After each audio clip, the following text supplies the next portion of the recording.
Hello everybody and happy holidays. I am coming to you live wearing my most sparkling outfit. Maybe not my most, but I put 3 very sparkly things on to talk to you about sparkling wine. Not just any sparkling wine, but Grand Cru Vintage Champagne. So if you watched my last video, I opened and tasted the Pierre Cellier Brut Prestige Rosé on camera. Now we're going to be trying the top of the line from Philippe Gaugnier, their 2011 vintage Grand Cru Blanc de Blanc. So let's talk a little bit about what this label means. So the vintage itself, 2011, is pretty rare. So typically a champagne house will only declare a vintage 3 times max per decade. So they wait till the conditions are super perfect and are the greatest expression of the fruit in their vineyards. So obviously this is very vineyard specific. So unlike port, which the entire region of port will get together and collectively declare a vintage, whether or not that vintage is going to be a good vintage for vintage port, it is in Champagne area up to each individual champagne house to decide if they want to make vintage champagne. Now, obviously, it's all about supply and demand. So if you make this every year, then your vintage champagne isn't as special. So it's this risk, like 2011 is kind of the beginning of the decade. So if we declare this now, what if 2012 and 13 are even better? So it's always this risk factor about whether or not you're going to make vintage champagne. But I'm so glad that Philippe Gaugnier did make this vintage champagne in 2011, which arguably wasn't the greatest year for all of Champagne. It definitely wasn't, but their vineyards did really well in this area. They're firing all organically, 7th generation winery in the Les Mesnil-Ogier region in Champagne. So this is their vineyards that are just making 100% Chardonnay. It's coming from only of their estate Grand Cru vineyards. So they're not buying any grapes from anyone else. These are their estate vineyards. So they are growing the grapes themselves, making the wines from the grapes they grow. This is what we call grower champagne. So think of your big champagne houses. If you can name any champagne that you see in the movies, that is a huge champagne house. That's what we call a négociant style champagne. So they're buying fruit from lots of different growers, making their champagne with fruit from all over the area and making it and selling it. It's négociant. They're negotiating the prices of all of the growers. Then we have what's called Cooperative Champagne, and that's when I'm a little small town grower, they're a little small town grower, they're a little small town grower, from either 2 people or up to maybe 25 different growers. We're going to collectively pool our resources, make a really amazing champagne. It's definitely not as mass produced as some of the top tier houses, but definitely a little bit more than maybe they could do on their own. So that's called cooperative style champagne. Grower champagne is made from their own vineyards. So the people who are in charge of the farming are also in charge of the winemaking, are also in charge of the marketing and sales and distribution. So you can imagine that this is pretty small quantity wine, not quality. Quality is really high. The quantity that they are making, though, is very small, considering they are limited to only their vineyards, and in this case, only their Grand Cru vineyards. So unlike in, let's say, Bordeaux, the chateau itself is classified as Grand Cru.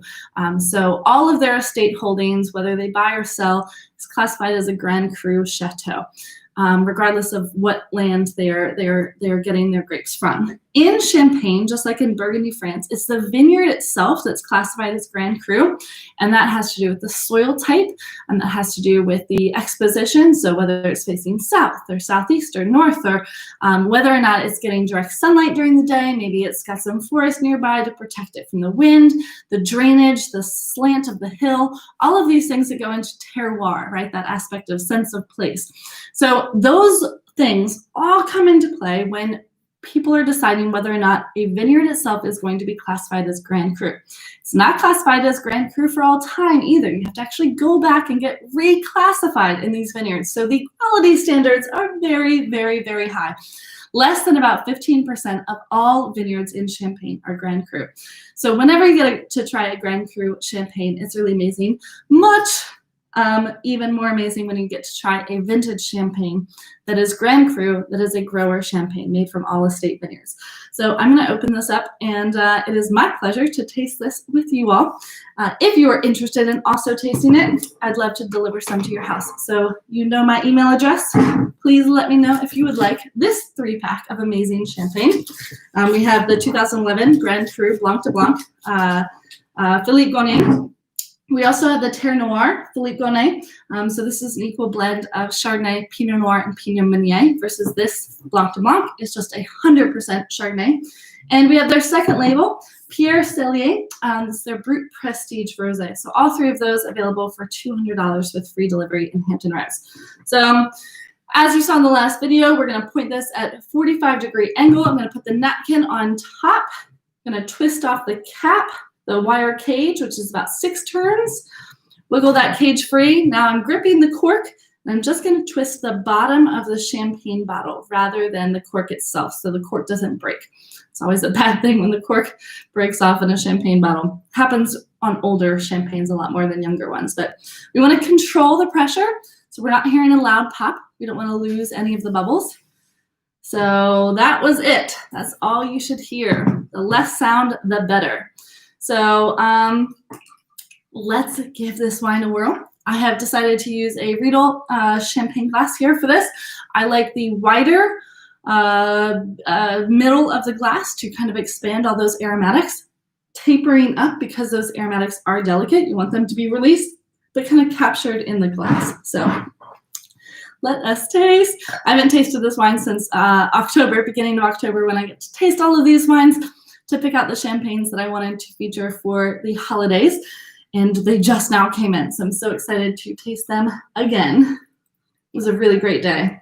I got to drink all these. So now it's a great day as well. All right, so really beautiful coloring on this. A little bit more golden color, like almost like a butter rather than super pale straw, which is indicative of just a little bit more skin contact maybe, and some of the oak aging that this wine undergoes. So 7 years on the lees this wine had. So it's a little bit more of that richer, rounder style, which I love. Ooh, oh my gosh.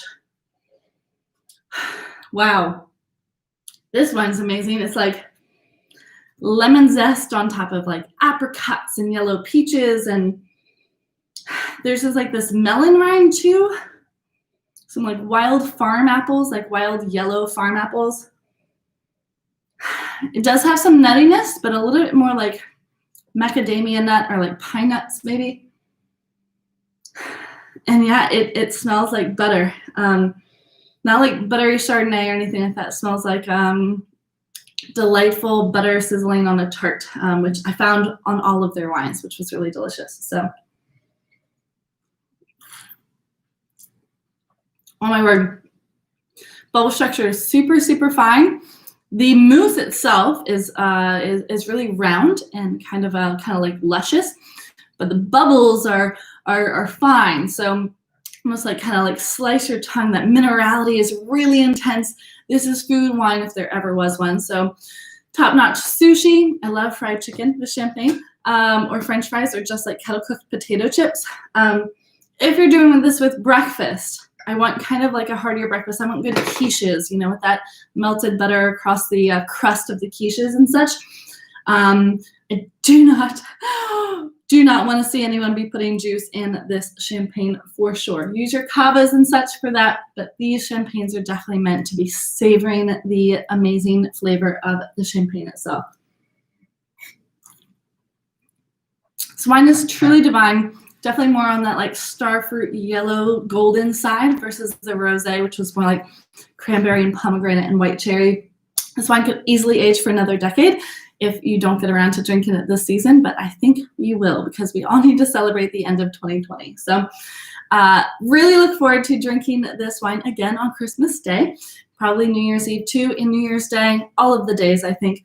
And until I get to do that, I'm going to be sipping on these bottles for a little bit. So please let me know if you'd like some of this wine delivered to your house, or if you'd like other champagnes or information about other sparkling wines.